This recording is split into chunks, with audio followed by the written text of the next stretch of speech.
मुखिया जी, आपकी पत्नी ठकुराइन बालकनी से गार्डन में आ गिरी। क्या वो ठीक तो है? उनको चोट तो नहीं आई है मुखिया जी, लेकिन उनकी आंखों में खौफ नजर आ रहा है और वो कुछ बोल भी नहीं रही हैं। हे भगवान! ये सुनकर सभी गांव के लोग और तांत्रिक बाबा जी मुखिया जी के साथ हो लिए। सभी घर पहुंचे तो ठकुराइन पलंग पर पड़ी थी। ठकुराइन, क्या हुआ आपको? हमें कुछ तो बताइए। मुखिया जी को सामने पाकर ठकुराइन उनसे लिपट गई। जी। कुछ देर ठकुराइन ऐसे ही मुखिया जी के गले लगी रही और फिर हिम्मत करके बोली, मुझे बहुत ही भयानक सपना दिखाई दिया और फिर ऐसा लगा कि कोई मेरा पैर खींच रहा है। मैं अपने आप बालकनी में खींची चली गई और अपने आप को संभालने की कोशिश की तो गार्डन में जा गिरी। उसके बाद मुझे होश ही नहीं रहा कि मैं कहाँ हूँ। ये सुनकर सभी हैरान रह गए और तांत्रिक बाबा बोले, ठकुराइन जी, क्या आपके घर से आपकी कोई चीज गायब है? इस पर ठकुराइन ने सोचकर जवाब दिया, हाँ, हमारा पुश्तैनी हार गायब है। कल शाम हमने उसे उतारकर अलमारी में रखा था, लेकिन अब वो कहीं नहीं मिल रहा। ये सुनकर बाबा ने मुखिया जी की तरफ देखा और बोले, ठकुराइन का खास ख्याल रखा जाए। लगता है किसी ने कुएं से अपनी ख्वाहिशें मांगी है और उसने ठकुराइन के हार को कुएं में डालकर इनकी जान का सौदा किया है। यह सुनकर सभी लोग डर गए। ठकुराइन के चेहरे पर आया खौफ और ज्यादा बढ़ गया और मुखिया जी की आंखों से आंसू निकल पड़े। मैं आपको कुछ नहीं होने दूंगा ठकुराइन, कुछ नहीं होने दूंगा। अब फिर से गांव में डर का माहौल छा गया था। ठकुराइन की सुरक्षा में मुखिया जी ने कई आदमी लगा दिए थे। रात होने पर सभी अपने अपने घरों में घुस गए थे। मैं भी दादाजी के साथ बरामदे में ही बैठा सोच में डूबा था। रोहन बेटा, तुम क्या सोच रहे हो? अब कुछ नहीं दादाजी, बस मैं दादाजी को और परेशान नहीं करना चाहता था, इसलिए मैंने उनको नहीं बताया कि मुझे कोई आवाजें सुनाई देती हैं। रात होने पर जब मैं पलंग पर गया तो फिर से मुझे वो आवाज सुनाई दी। रोहन, आ जाओ रोहन, मैं तुमको जंगल घुमाऊंगी। इस बार अपने साथ हल्दी की गांठें मत लाना। यह आवाज सुनकर मैं दबे पांव घर से बाहर निकला और जंगल की तरफ रवाना हो गया। वो औरत मुझे नजर आई और इस बार भी मैं चुपचाप उसके पीछे हो लिया।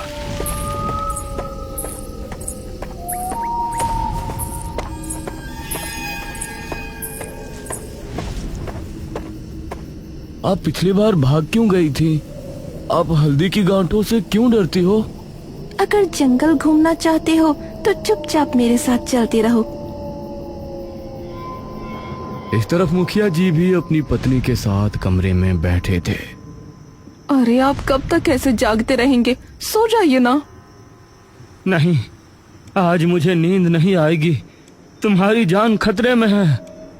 ठीक है मेरे पति देव, मैं भी देखती हूँ आप कब तक मेरे लिए जागते रहते हैं।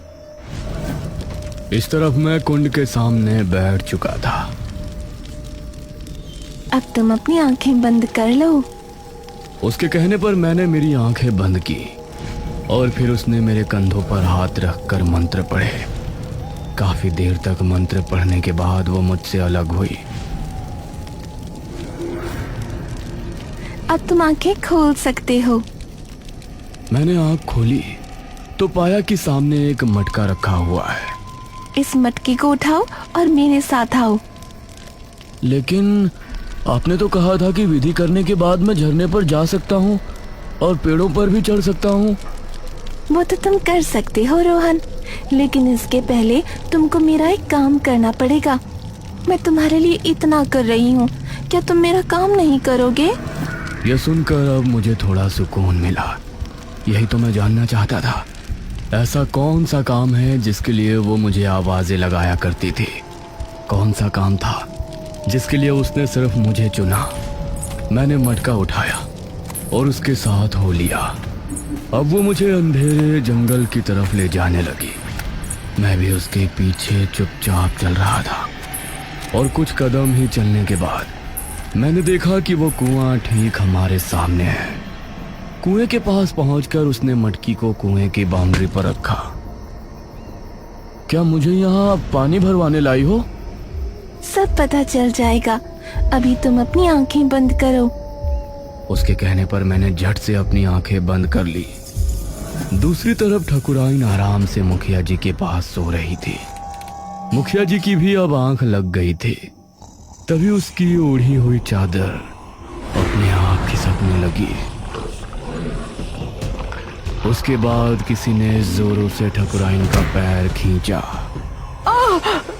उसकी आवाज सुनकर मुखिया जी नींद से जागे। ठकुराइन! मुखिया ने जल्दी से अलमारी से एक माला उठाई जो हल्दी की गांठों की बनी थी। ठकुराइन अपने आप घसीटते हुए घर से बाहर निकली। मुखिया उसके पीछे भाग रहा था। वह जंगल के अंदर पहुंचने ही वाली थी। इसके पहले ही मुखिया ने उसके हाथ को पकड़ा और झट से उसके गले में माला डाल दी। तभी एक आवाज फिजा में गूंजी। तुम ठीक तो हो? जी मैं ठीक हूँ। मुखिया ठकुराइन को फिर से घर ले गया। अब तुम अपनी आंखें खोल सकते हो। मैंने मेरी आंखें खोली तो अब उस मटके का मुंह कपड़े से ढका हुआ था। हाँ, उठाओ इसे और मेरे साथ चलो। इस बार तुमको आगे चलना है, रास्ता मैं बताऊंगी। मैंने उस मटकी को उठाया जो काफी भारी लग रही थी और उसके बताए रास्ते पर आगे बढ़ने लगा। काफी देर चलने के बाद मैं एक गुफा पर पहुंचा। इसके अंदर चलो।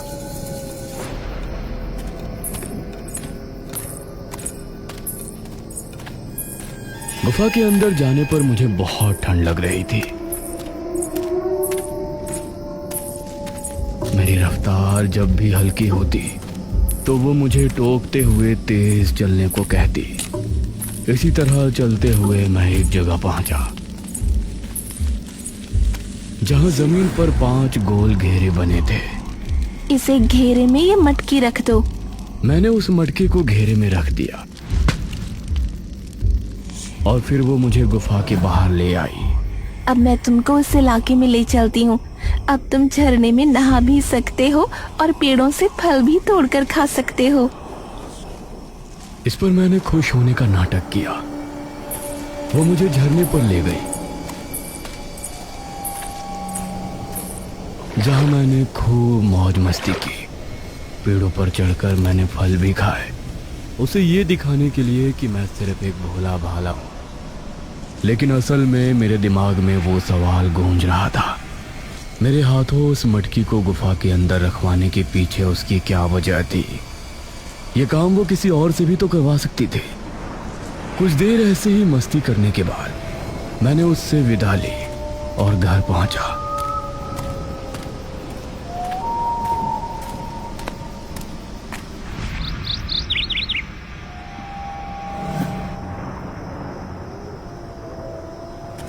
अब इसी तरह से रोजाना वो मुझे बुलाती और एक घेरे में एक मटकी रखवाती। अब 3 रातें पूरी हो गई थी और 3 मटके गुफा में पहुंचाए जा चुके थे। मेरे मन में अब ये जानने की जिज्ञासा थी कि उन मटकों में ऐसा क्या होता है जो वो मुझे नहीं बताती। अपनी आंखें बंद कर लो। उस रात मैंने मेरी सिर्फ एक ही आंख बंद की जो उसकी तरफ थी और दूसरी खोली रखी। उसने मंत्र पढ़ना शुरू किया और तब मैंने एक बेहद डरावना दृश्य देखा। आज रात मटके को उठाते हुए मुझे अजीब सा डर लग रहा था, लेकिन मैंने उसे जाहिर नहीं होने दिया।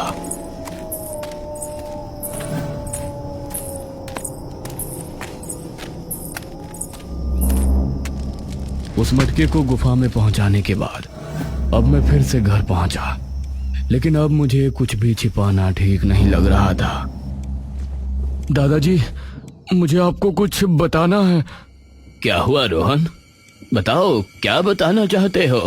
मैंने दादाजी को अब आवाजों से लेकर सारी बात कह सुनाई, जिसे सुनकर दादाजी ने मुझे एक थप्पड़ लगाया। तुमको पता भी नहीं है कि तुमने गांव वालों को किस मुसीबत में फंसा दिया है। दादाजी ने मुखिया को खबर पहुंचाई और मुखिया जी ने अब उन्हीं महान तांत्रिक को बुलाया। वह कुर्सी पर विराजमान थे और मैं किसी मुजरिम की तरह उनके सामने खड़ा था। जिज्ञासा, जिस जिज्ञासा के चलते तुमने ये गलती की है वो कोई छोटी गलती नहीं है रोहन बेटा। मुझे अपना बाजू दिखाओ। यह सुनकर मैंने कमीज ऊपर करके अपना बाजू उन्हें दिखाया। मेरे बाजू पर एक छोटा सा काला निशान था जो पैदाइशी था।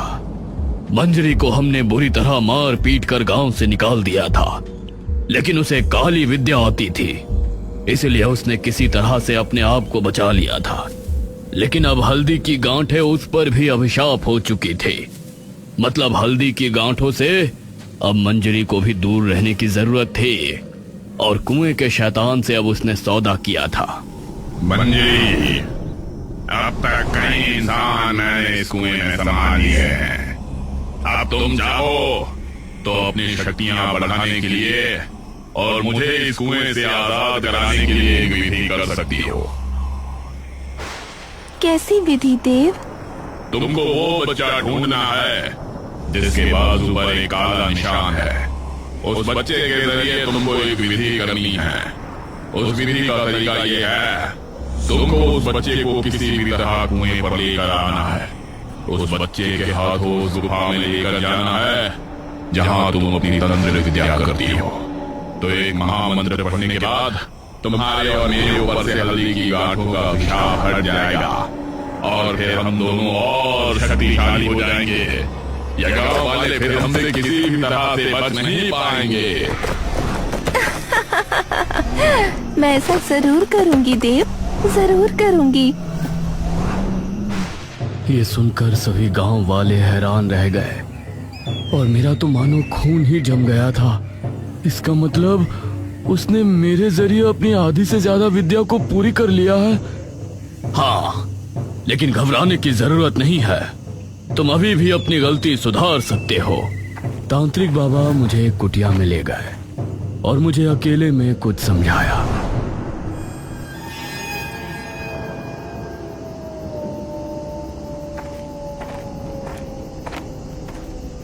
उस रात मैं फिर से मंजरी के पास पहुंचा। आज बस आखिरी रात है। आज तुमको मेरा ये काम आखिरी बार करना है। उसके बाद तुम आजाद हो। फिर तुम कभी भी जंगल आ सकते हो। तुमको मेरा काम करने की जरूरत नहीं पड़ेगी। मुझे बहुत खुशी है कि मैं आपके काम आ सका।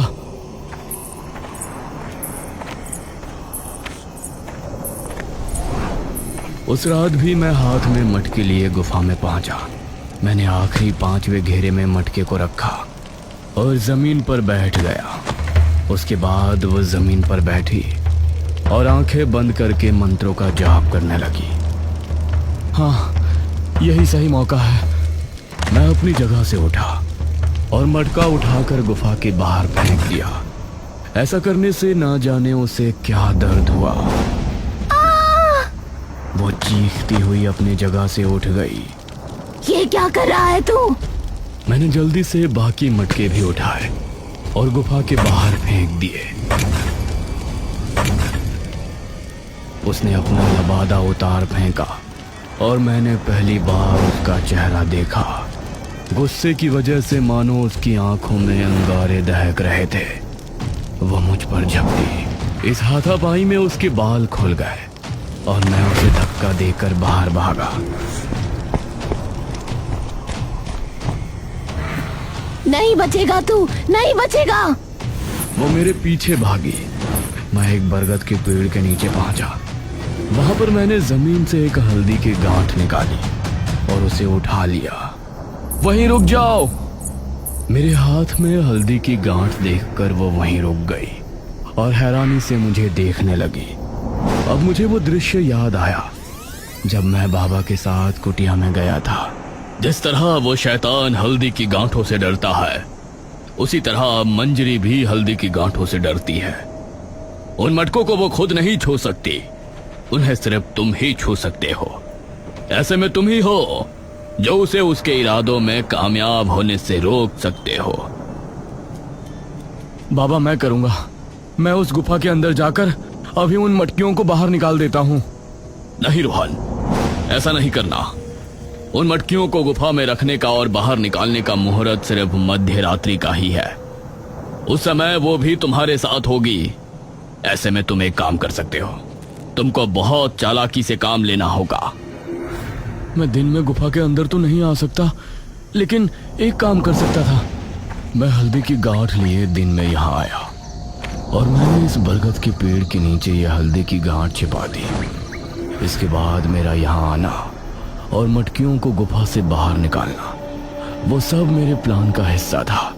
अब तुम मेरा कुछ नहीं बिगाड़ सकती। फिलहाल तो मैं जा रही हूँ, लेकिन मैं तुझसे बदला जरूर लूंगी, नहीं छोड़ूंगी तुझे।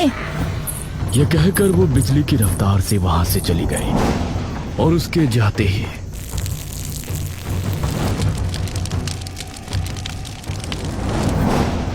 उसी रात एक शख्स हाथ में लालटेन लिए काला लबादा पहने हुए कुएं पर पहुंचा। उसने अपनी जेब से एक चीज निकालकर कुएं में डाल दी।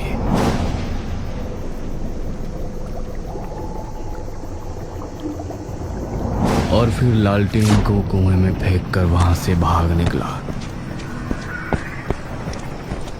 मैं गांव पहुंचा और मैंने पूरी घटना उन्हें कह सुनाई। रोहन बेटा, तुमने बहुत बहादुरी वाला काम किया है। अब वादा करो कि कभी जंगल नहीं जाओगे। लेकिन अभी खतरा टला नहीं है। मंजरी जिंदा है और कुएं का शैतान भी।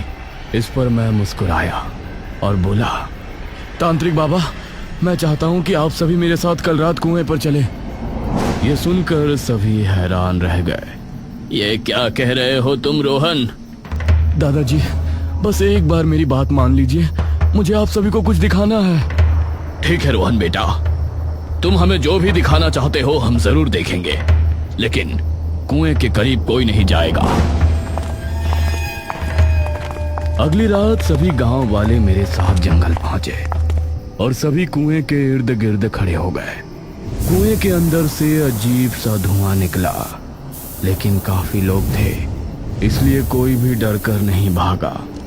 उस समय मंजरी गुफा के अंदर कुंड के सामने बैठी हुई मंत्र उच्चारण कर रही थी। तभी जोरों की हवा चली और कुंड की आग बुझ गई। ये क्या हुआ? तभी किसी अदृश्य शक्ति ने उसका पैर खींचा और वो घसीटने लगी। ये क्या कर रहे हैं आप? मेरे देव! मंजरी बुरी तरह से घसीट रही थी। गांव के सभी लोग कुएं के पास खड़े थे। उन्होंने मंजरी को कुएं की तरफ आते देखा तो हैरान रह गए। अरे, ये तो मंजरी है। मंजरी ने कुएं पर आकर बाउंड्री को कसकर पकड़ लिया। मंजरी आंटी, कल रात आप जब मेरा गला दबा रही थी तो मैंने आपके कान की बाली उतार ली थी और फिर कल ही मैंने उस बाली को कुएं के अंदर डालकर अपनी ख्वाहिश मांगी कि कुएं का शैतान आपको अपने अंदर खींच ले और उसके बाद ये कुआं हमेशा के लिए शैतान से मुक्त हो जाए। ये सुनकर मंजरी के साथ सभी गांव वाले भी हैरान रह गए। मंजरी चीखती हुए कुएं के अंदर जा गिरी और फिर चारों तरफ सन्नाटा छा गया। तभी कुएं के अंदर से काला धुआं निकलकर ऊपर आसमान में चला गया। रोहन बेटा, तुमने पूरे गांव को खतरे से बचा लिया। पूरे गांव को। तुम बहुत बहादुर हो। मुझे तुम पर गर्व है बेटा। दादाजी ने फक्र से मुझे गले लगा लिया। सभी गांव वाले अब बहुत खुश थे, क्योंकि उस रात के बाद से कुएं का खौफ हमेशा के लिए खत्म हो गया।